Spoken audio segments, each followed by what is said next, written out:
예, 아유, 저도 정말 오래간만에 이렇게 또 말씀을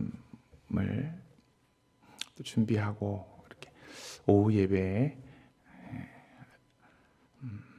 강단에 서게 됐는데 하나님의 말씀을 우리 성도들에게 전할 수 있는 귀한 하나님의 은혜를 주신 것 너무나도 감사하고요.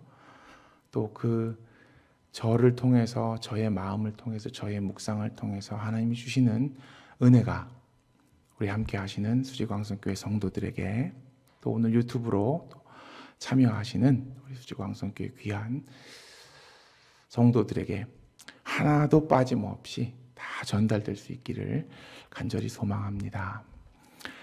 오늘 저는 말씀의 제목을 믿음의 길이라고 정해봤습니다.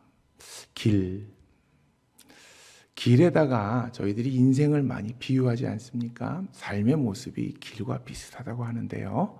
제가 여러 가지 사진을 좀 여러 가지 이미지를 보여드릴게요. 이것이 길의 모습만이 아니라 만약에 인생이라면 또 우리의 삶이라면 어떠한 모습이 있는가 생각해 보면서 잠시 잠깐 사진을 감상해 보시기 바랍니다. 예, 평탄한 길이 있습니다. 나무가 있고요. 정말 아름답지요. 그리고 이 가을답게 또 낙엽이 있지요. 예, 정말 예쁜 길. 예, 우리의 삶 속에서도 이렇게 예쁜 모습들이 있지요. 또 오늘 이 시간일 수도 있고 또 우리의 삶의 모습일 수도 있고 또 다음 사진. 예, 어떤 모습이지요? 예, 이쁘긴 이쁜데요. 근데 예, 심한 오르막이죠. 한참을 올라가야 되는 오르막. 우리 삶에서도 이런 오르막이 있지요. 올라가고 또 올라가고 힘들고 또 참아야 되는 것이 있고 내가 도착하기 위해서는 땀도 흘려야 되고 하는 이런 인생의 시간들도 저희들에게 있답니다. 다음 사진은요. 예, 올라가는 길이 있으면 또 내려가는 길이 있지요. 예. 저 길은 정말 편한 길입니다. 만약에 바퀴 달린 자전거가 있다 그러면 가만히만 있어도 저절로 끝까지 내려가지요. 아무것도 안 해도 내가 바라보는 멀리까지도 편안하게 갈 수 있는 그 길이 있지요. 우리 삶에서도 이런 때도 있습니다. 심하게 올라가다 보면 또 이렇게 편안하게 내려갈 수 있는 길도 있고 무엇이 좋은지는 모르겠습니다. 물론 사람들은 힘든 것보다는 쉬운 것을 선택합니다만은 힘든 것도 아까 그것도 아름답고 이 풍경 또한 아름답습니다. 예, 다음 사진 볼게요. 이건 무슨 우리 임대석 장로님 어떤 길이죠? 예, 꽃길이죠, 꽃길. 예, 빨간 튤립인지 이쁜 꽃들이 나갈 길을 꽉 채우고 있습니다. 정말 아름답죠. 정말 신이 날 겁니다. 뭐 이런 길은 1시간을 걸어도 2시간을 걸어도 힘들지 않을 것 같은 꽃길, 꽃길만 걷고 싶은 마음, 모든 사람들의 소망일 수 있어요. 또 다음 사진.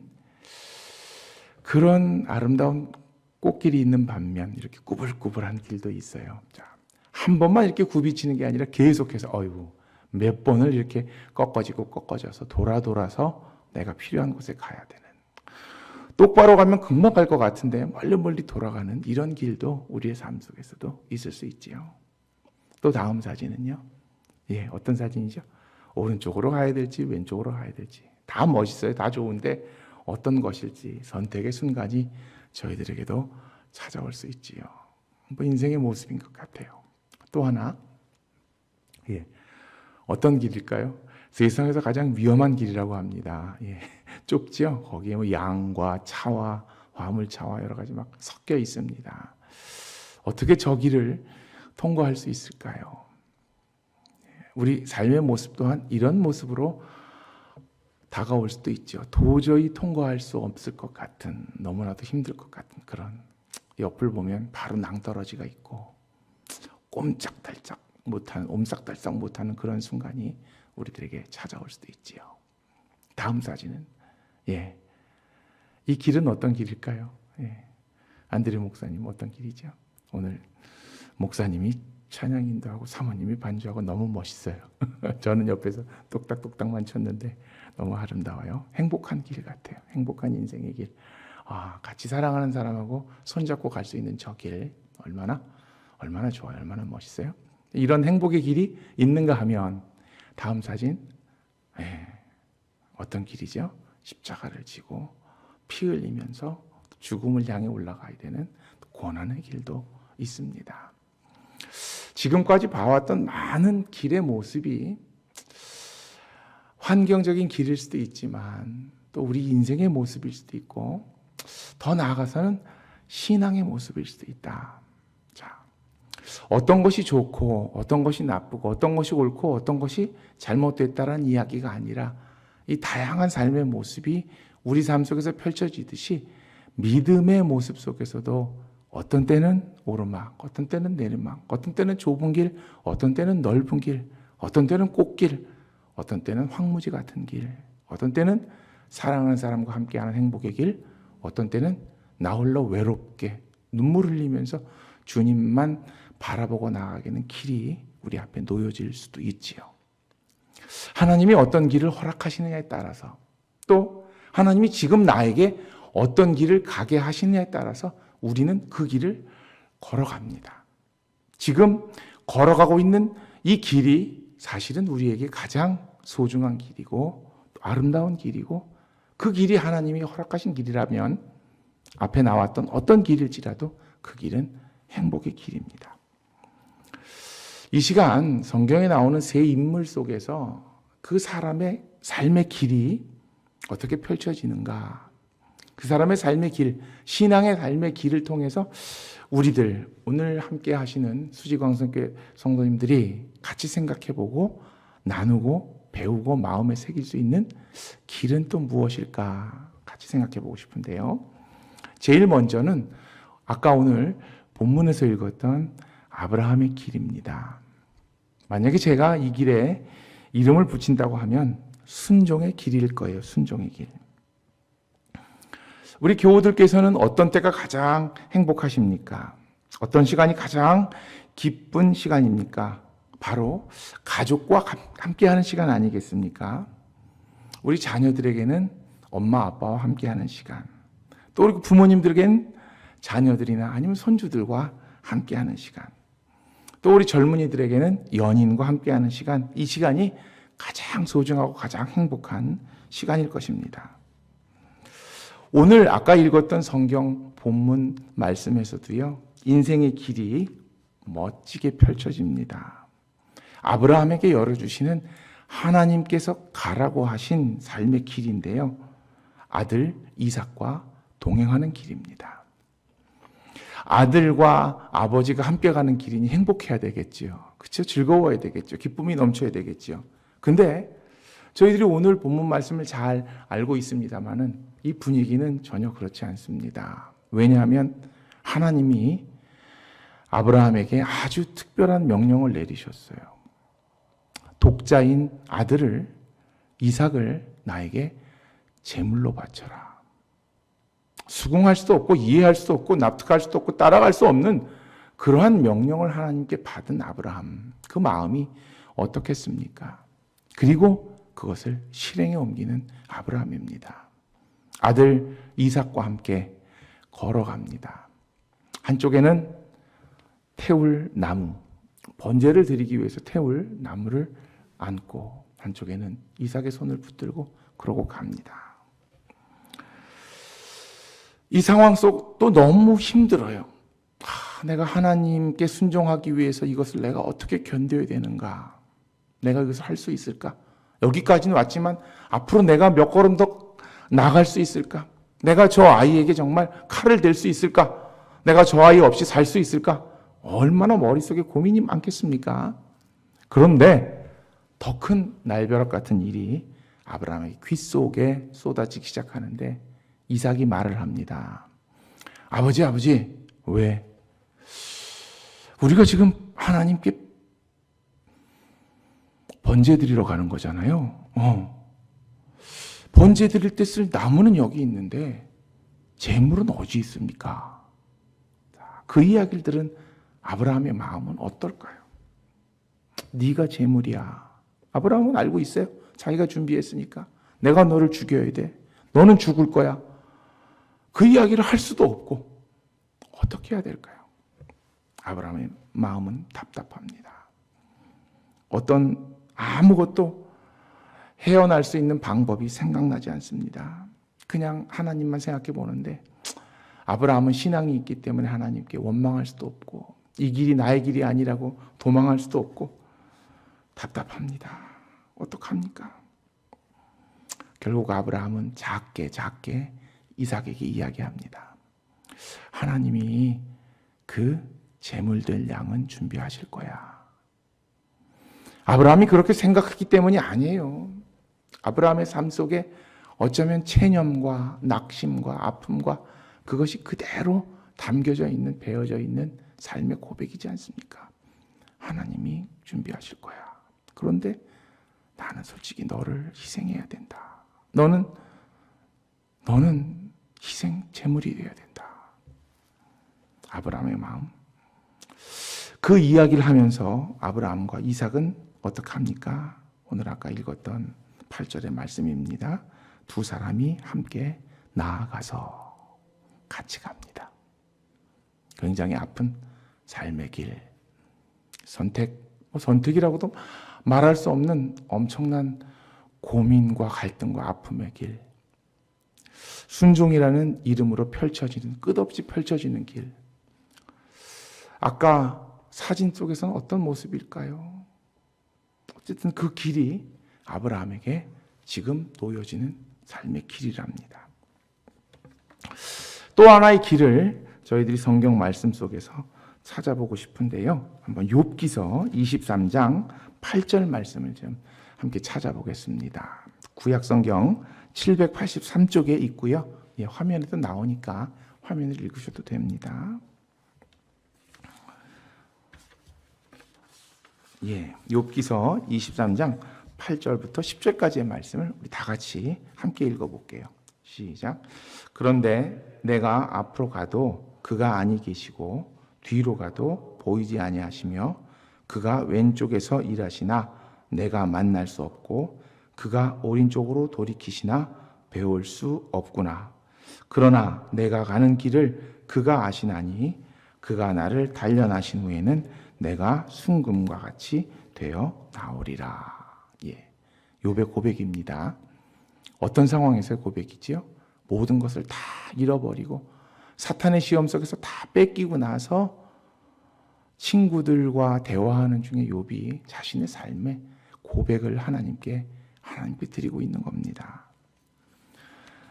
저희가 이 말씀 가운데 10절을 아주 잘 알고 있죠. 10절 지금 화면에 나옵니다만은 이렇게 저희는 보통 이 말씀의 의미를 이렇게 해석해요. 내가 가는 길을 그가 아신다. 하나님이 아신다. 그가 나를 단련하신 후에는, 내가 이 시험과 어려움을 통과한 후에는 내가 순금처럼 나온다. 내가 정말 순수한 금, 정금이 돼서 나는 나올 것이다. 라고 해서 연단 이후에 굉장히 좋아지는 욥의 모습을 우리는 상상하게 되는데, 구약학자들은요, 이 말씀이 그런 의미만이 아니랍니다. 물론 그런 의미도 담을 수 있습니다만은 그것보다는 욥이 자신의 상황 속에서 하나님을 포기할 수 없다는 욥의 결단과 욥의 어떤 삶의 아픔이 담겨져 있는 이야기라고 합니다. 왜냐하면요, 그러나 이 앞쪽에 아까 어떤 이야기가 쓰여 있었죠? 자, 8절 말씀 다시 한번 열어주세요. 8절 말씀. 그런데 내가 앞으로 가도 그가 아니 계시고 뒤로 가도 보이지 않는다. 욥의 친구들이 이야기합니다. 너를 이렇게 힘들게 하시는 하나님 어디 계시냐? 아마 네가 죄인이기 때문에 네가 잘못해서 하나님이 너를 버리셨을 거다. 그 이야기를 듣고 욥이 답을 하는데, 욥의 삶의 상황이 어떠냐면요, 앞을 봤는데 하나님이 계셔요, 안 계셔요? 안 보이는 거예요. 뒤를 봤어요. 지금까지 나를 하나님이 함께 하시고 나를 지켜주셨으니까 분명히 뒤에는 계셔야 되잖아요. 앞에 없다면. 하나님 계셔요? 욥의 눈에 안 보이는 거예요. 아, 그래. 앞뒤에 없으면 어디를 봐야 돼? 좌우를 봐야 되잖아요. 왼쪽 편을 봐도 하나님을 찾을 수가 없어요. 오른쪽을 봐도 하나님을 찾을 수 없어요. 하나님을 볼 수 없는 욥의 상황. 분명히 하나님이 나와 함께 하신다, 나를 지켜주신다라고 고백하면서 왔는데, 그 어려움을 참아왔는데 온몸이 만신창이가 되고 모든 것을 다 잃고 아내까지 떠나버려도 자식이 다 죽어도 하나님이 나와 함께 하신다는 그 일념을 가지고 그것을 신앙이라고 생각하고 버텨왔는데 나와 함께 하신 하나님을 볼 수가 없는 거예요. 어떻게 해야 됩니까? 그때 10절 말씀을 욥은 고백으로 내놓습니다. 그러나 안 계시지만 나의 가는 길을 하나님이 아신다. 내가 눈을 보고 안 보고, 내가 느끼고, 내가 그분을 맛보고, 그분이 나에게 무엇을 주시고, 그게 아니라 하나님이 나를 아신다. 그리고 다음 말이 이어집니다. 그가 나를 단련하신 후에는, 이게 이제 원어적인 의미는 내가 이 연단 받은 이 시험이 끝나고 나면 내가 순금처럼 나오리라. 내가 정말 순수한 하나님을 향한 믿음을 가지고 있었다는 것을 하나님이 아실 것이다 라는 그런 해석이 더 맞다고 합니다. 내가 더 좋아지고 희망이 있고 발전하고, 그런 우리들이 쉽게 생각하는 어려움이 있고 나면 내가 발전할 거야, 그런 이야기가 아니라 정말 억울해요. 정말 답답해요. 정말 답이 없어요. 아무것도 안 보여요. 그런데 그래도 나는 하나님을 버리지 않아. 하나님이 내 마음을 아실 거야 라고 자기의 삶을 토로하고 눈물을 토로하는 욥의 이야기가 오늘 본문의 말씀입니다. 물론 이 욥의 결론은 어떻게 되지요? 모든 어려움을 회복하고 더 큰 기쁨의 그 세상으로, 기쁨의 순간으로 하나님이 인도하셨다는 것을 저희는 잘 알고 있습니다. 세 번째는요, 바울의 인생의 길을 저희들이 한번 짧은 성경 말씀 속에서 생각해 보려 하는데요. 빌립보서 3장에 나오는 말씀입니다. 빌립보서 3장 13절부터 14절과 16절까지의 말씀을 제가 우리 같이 읽겠습니다. 빌립보서 3장 13절, 14절, 16절 말씀 함께 읽습니다. 시작. 형제들아, 나는 아직 내가 잡은 줄로 여기지 아니하고 오직 한 일, 즉 뒤에 있는 것은 잊어버리고 앞에 있는 것을 잡으려고 표대를 향하여 그리스도 예수 안에서 하나님이 위에서 부르신 부름의 상을 위하여 달려가노라. 오직 우리가 어디까지 이르렀든지 그대로 행할 것이라. 자, 아까 아브라함에게서는 순종의 길, 순종의 인생이었고요. 욥에게서는 보이지 않는 길, 보이지 않는 삶, 보이지 않는 하나님.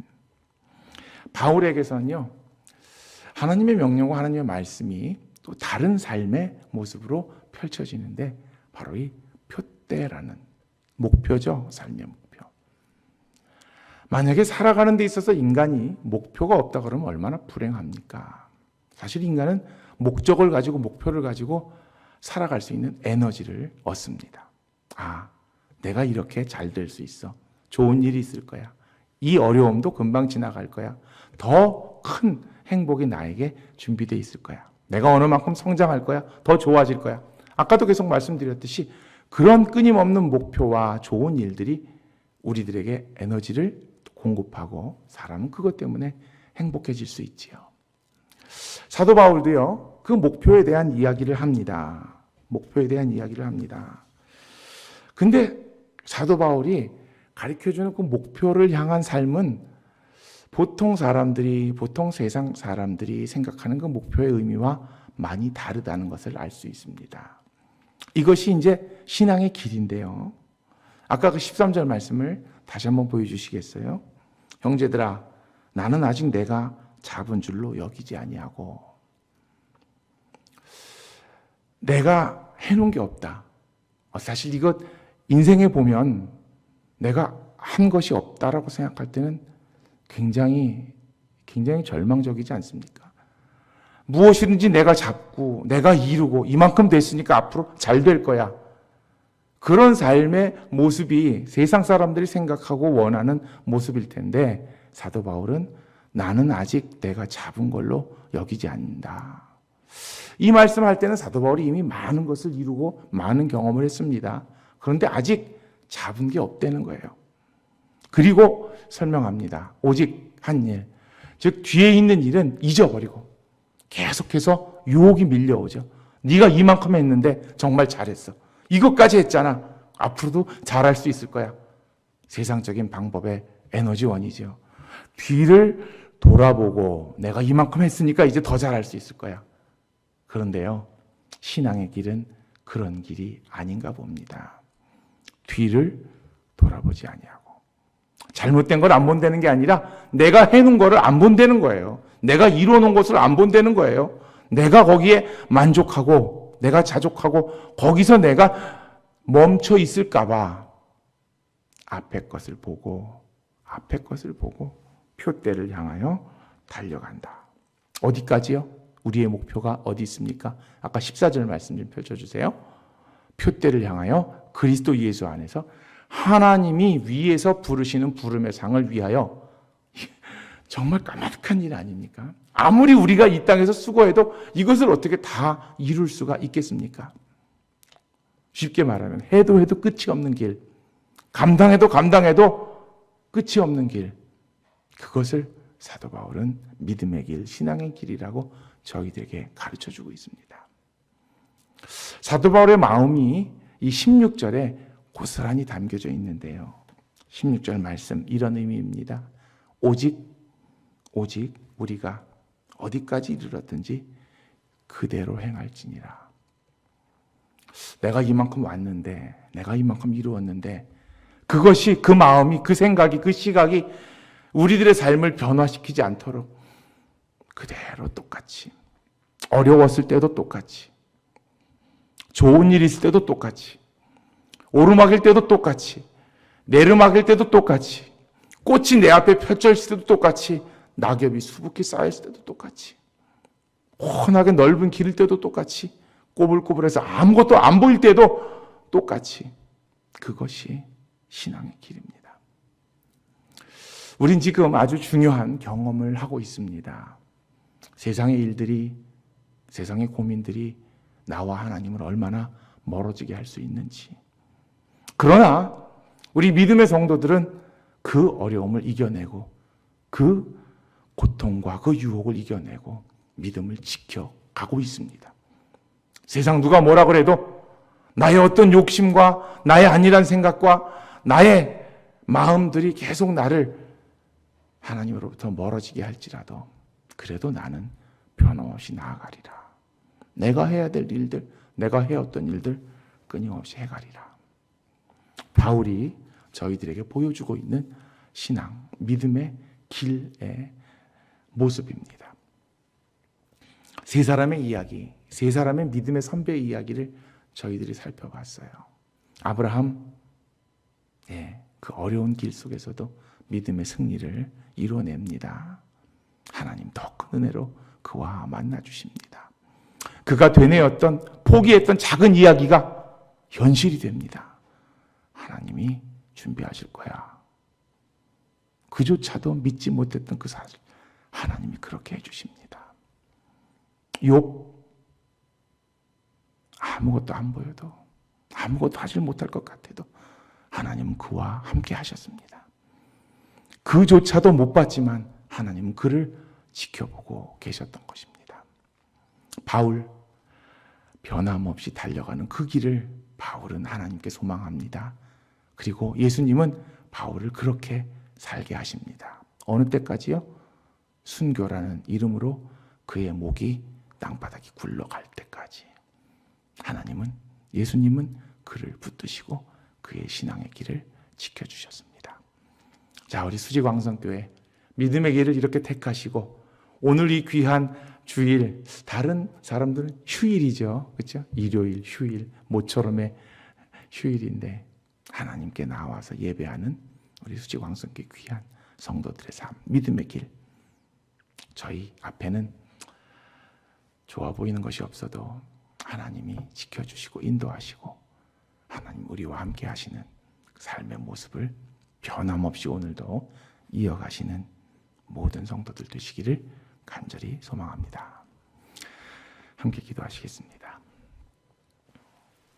사랑의 하나님 아버지, 우리 믿음의 길이 어떤 모습이겠습니까? 세상 사람들이 원하는 꽃길도 아니고 어쩌면 편안한 길도 아니고 아무것도 모르겠고 답답하고 이해할 수 없는 그 길일지라도 변함없이 나아가는 우리 믿음의 식구들, 믿음의 성도들 되게 하여 주시옵소서. 하나님, 지금 코로나19보다 더 큰 어려움이, 더 큰 유혹이, 더 큰 환란이 우리들에게 찾아올지라도 하나님을 향한 우리의 믿음이 변하지 않게 하시고 우리가 오늘 하고 있는 하나님을 만나는 이 시간이 계속 되어지게 하여 주시옵소서. 변함없는 믿음의 길을 오늘도 걸어가기를 소망하며 예수 그리스도의 이름으로 항상 기도하옵나이다. 아멘.